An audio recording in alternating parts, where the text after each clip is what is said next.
তো আমরা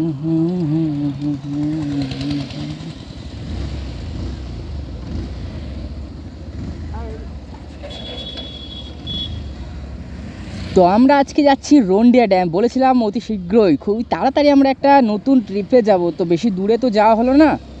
আপাতত সামনাসামনির মধ্যে রন্ডিয়া ড্যামটা দেখলাম ঠিকঠাকই আছে। তো এখন ঘড়িতে বাজে প্রায় 9:10-15 হয়েই যাবে। তো এখন 9:10-15 হয়ে গেল। এখন আমি আর শান্তনু, আজকে আমার বাইকটা আমি নিয়ে বেরোইনি, আজকে ওর বাইকটা নিয়ে আমি বেরিয়েছি। তো আজকে আমি আর শান্তনু যাচ্ছি রন্ডিয়া ড্যাম। পানাগড়, সামনে পানাগড়ে যে আমাদের আসে না রেল লাইনটা ক্রস করে, যে রেল লাইন বাজারটা আছে, এই বাজারটা ক্রস করে আছে আমাদের রন্ডিয়া ড্যাম। ড্যামটা অনেকটাই মানে ম্যাপে, গুগল ম্যাপে আর ভিডিওতে যেটুকু দেখলাম মোটামুটি ভালোই, রন্ডিয়া ড্যামটা অনেকটাই সুন্দর লাগছে। তো আজকে ওখানে যাই, দেখি ওখানকার ভিউটা কীরকম। আপাতত এই সিজনে সব জায়গাটা একটু বেশি পরিষ্কার পরিচ্ছন্ন রাখে, কারণ পিক সিজন, পিকনিকের সিজন। তো নিশ্চয় আশা করি ওটাও খুব সুন্দরই সাজিয়ে গুছিয়ে পরিষ্কার পরিচ্ছন্ন করেই রাখবে। এমনিতে তো সুন্দর লাগলোই, অবশ্য নিজের চোখে দেখতে একটু বেশি সুন্দর লাগবে। তো যাই ওখানটা দেখি কীরকম পরিস্থিতি বা কীরকম সাজানো গোছানো। তো আপাতত আমরা ফিউল আপটা করিনি, তারপর পুরো হাইওয়েতে তোমাদের সাথে কথা হচ্ছে। না ফিউল আপ না, তেল ভরবো, তেল। এইচপি পেট্রোল পাম্পে অনেকটাই ইন্ডিয়ান অয়েলের থেকে আমি বেশিরভাগ এইচপি পেট্রোল পাম্পই রিকমেন্ড করবো, কারণ এখান থেকে আমি ভরি তো মাইলেজটা মোটামুটি আমার ঠিকঠাক লাগে। আপাতত আজকে একটু কম সময় তেল ভরবো, সামান্য সামনে তো পানাগড়ের সামনে, বেশি দূর না। এদিকটা খালি আছে না?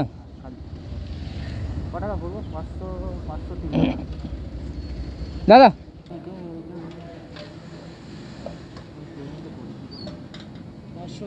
হ্যাঁ। তো আপাতত আমাদের গাড়ির ফিউয়েল আপটা কমপ্লিট। আজকে আমার বন্ধুর গাড়ি নিয়ে আসার কারণ কি, অনেকে ভাবছে আমি আমার গাড়ির জন্য কেন এলাম না। তো আমার গাড়ির একটু কাজ বাকি আছে, তো সার্ভিস সেন্টারে পড়ে আছে। সার্ভিস সেন্টার বলছে লোকাল দোকানে দিয়েছি, সার্ভিস সেন্টারের পছন্দ হয় না আমার কাজ, তো আমাদের লোকাল দোকানে একটা দিয়েছি, তো ওখানে সার্ভিসিং করার জন্য। তো কালকে সন্ধ্যায় দিয়েছে, বলছে হয়নি আজকে দুপুরে দেবে। তাই আজকে আমার বন্ধুর গাড়িটা নিয়ে এলাম, ডেস্টিনেশনে পৌঁছিয়ে দেখি সেখানকার ভিউটা কীরকম। বস আমি যতবার রাইডে বেরিয়েছি, যতবার যেখানে যাই, সামনে হোক চাই দূরে হোক, হাইওয়ের মজাটা একটু অন্যরকম। লোকাল রাস্তায় গেছি, তোমাদেরকে বলেওছি যে হাইওয়ের থেকে আমার লোকাল রাস্তায় বাইক চালে একটু আলাদা অনুভূতি হয়, সেই অনুভূতিটা আলাদা রকম। বাট হাইওয়ের অনুভূতিটা পুরোটাই আলাদা। হাইওয়ে উঠলে কিন্তু একটা অ্যাগ্রেসিভ ফিল হয়, চলো চালাবো এরকম একটা অনুভূতি হয় ভেতর থেকে। একটু যদি বড় শিশির বাইক হতো, আশা তো প্রতিটা ছেলেরই স্বপ্ন থাকে যে ভাই নিজের স্বপ্নে একটা বড় শিশির বাইক চালাবে, কিন্তু ওসব বাদ দাও, ওসব ভেবে লাভ নেই, ওটা একটা অন্যরকম মাইন্ডসেট হয়ে যাবে। আপাতত যেটা আছে সেটা নিয়ে খুশ থাকি, যতটা পারা যায়, যতটা সম্ভব তোমার সঙ্গী বা তোমার সাথী যেটা আছে তোমার সাথে, সেটাকে নিয়ে চলো। পরের কথা পরে হবে, আগে যেটা তোমার সাথে আছে সেটাকে নিয়ে খুশ থাকো। মানুষের চিন্তাভাবনা, মানুষের যেটা আশা, সেটা তো তার চাওয়ার মানে তার চাহনি যেটা, তার ইনকামের থেকে অনেক পরিমাণ বেশি হয়ে থাকে। তো বাট প্রতিটা ছেলেরই স্বপ্ন তার কাছে একটা ভালো বাইক থাকবে, বড় শিশির বাইক থাকবে, একটা সবাই বলবে দূর দূর জায়গায় যাবে, প্রতিটা ছেলেরই স্বপ্ন হয়। বাট যেটা তার সাথে থাকে বাস্তবের সাথে সেটা মিল অনেকটাই হয় না, অনেকেরই হয় না। তো আপাতত যেটা আছে, আমি বলবো যেটা আছে তোমার সাথে সেটাকে নিয়েই তুমি খুশ থাকো, সেটাকে নিয়েই চলো, এইটুকু আমি বলছি, তোমাকে কখনো ধোঁকা দেবে না। তাই আজকে আমি চলে এসেছি আমাদের আরেকটা কুইন, আরেকটা বন্ধুর কুইনকে নিয়ে। ওর কুইন, এটা আমার না, আমার কুইন এখন আছে দোকান, আমার কুইন এখন আছে সার্ভিস সেন্টারে, ও সার্ভিস হবে তারপর ওকে নিয়ে বেরোবো। তো আপাতত ওর কুইনকে নিয়ে আমি বেরিয়ে গেছি, এখন যাচ্ছি পানাগড় থেকে। আশা করি পানাগড় থেকে, এখান থেকে ডেস্টিনেশন পানাগড়ের হয়তো 40 বা 30 কিলোমিটার এরকমই কিছু একটা হবে, 30 কিলোমিটার মতো হবে এখান থেকে পানাগড়ের ডিস্টেন্স। এখন আছে আমরা মুচিপাড়া হাইওয়ে পেরিয়ে গেলাম, পেছন থেকে যেটা ছিল সেটা হচ্ছে মুচিপাড়া হাইওয়ে পেরিয়ে গেলাম। এখন আমরা যাচ্ছি এটা বাঁশকোপা, এই সাইডে, হ্যাঁ বাঁশকোপা টোল গেট যেটা আছে, সেই টোল গেটের দিকে আমরা এখন যাচ্ছি। গোপালপুর, এই যে বাঁ দিকে আমরা যাচ্ছি, যেটা বাঁ দিকে হচ্ছে আমাদের গোপালপুর। এদিকে আমাদের একটা ফ্রেন্ডের থাক, আর বলে লাভ নেই।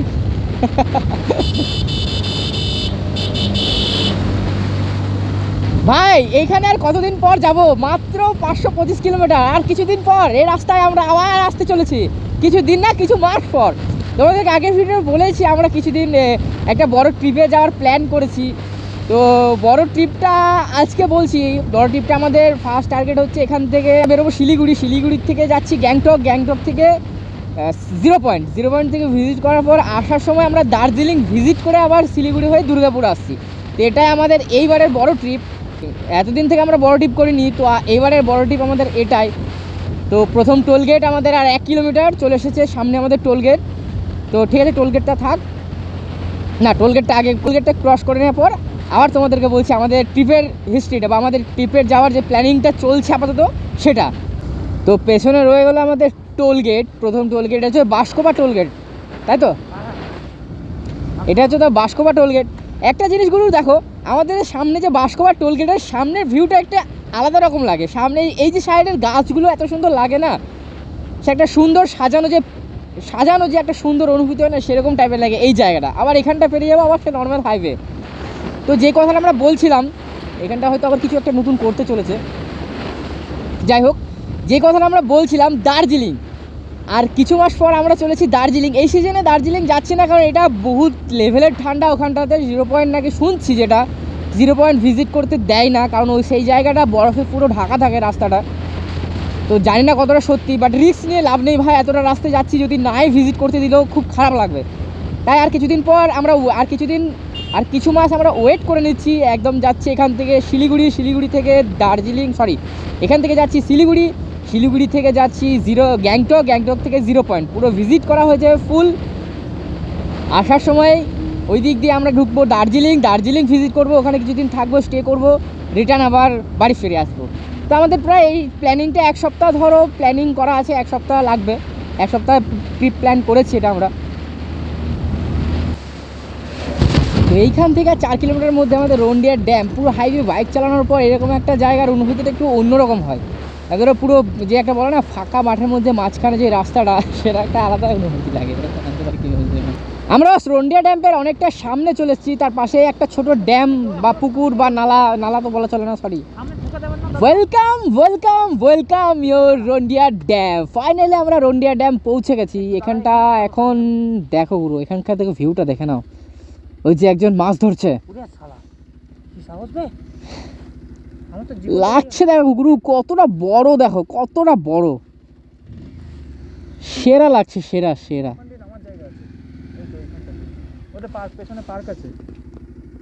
এদিকে পার্ক রয়েছে। আমরা একটু সামনে যাই, রন্ডিয়া ড্যামের সামনের ভিউটা দেখি। এটা যেখানে জলটা যাচ্ছে, সামনে যে ড্যাম, এই যে ড্যামের গেট, রন্ডিয়া ড্যামের গেট এটা। তো আমরা একটু সামনে দাঁড়াই, তারপর তোমাদেরকে পুরো ভিডিওটা দেখাচ্ছি বস।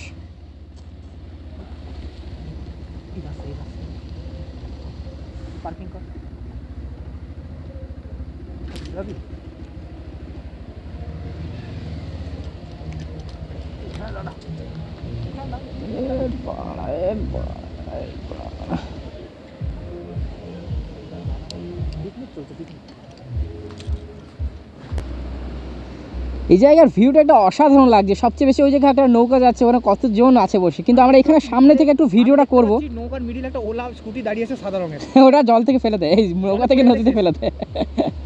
যাই হোক, এই পুরো দৃশ্যটা থেকে এইখানটা আমার সেরা লাগছে, পুরো সাদা হয়ে যাচ্ছে জলটা।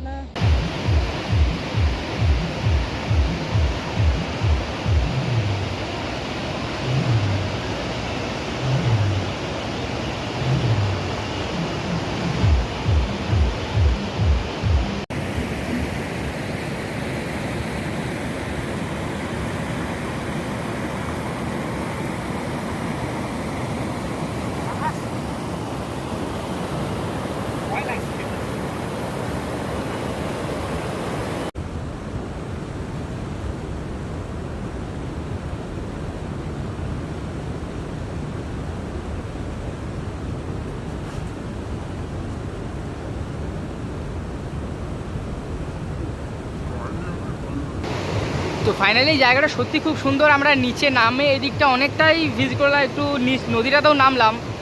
তো অনেকক্ষণ ঘোরা হলো। তো আজকের মতো ভিডিওটা আমরা এখানে শেষ করছি। দেখা হবে আবার পরের ট্রিপে নতুন একটা ভ্লগে। আজকের মতো টাটা।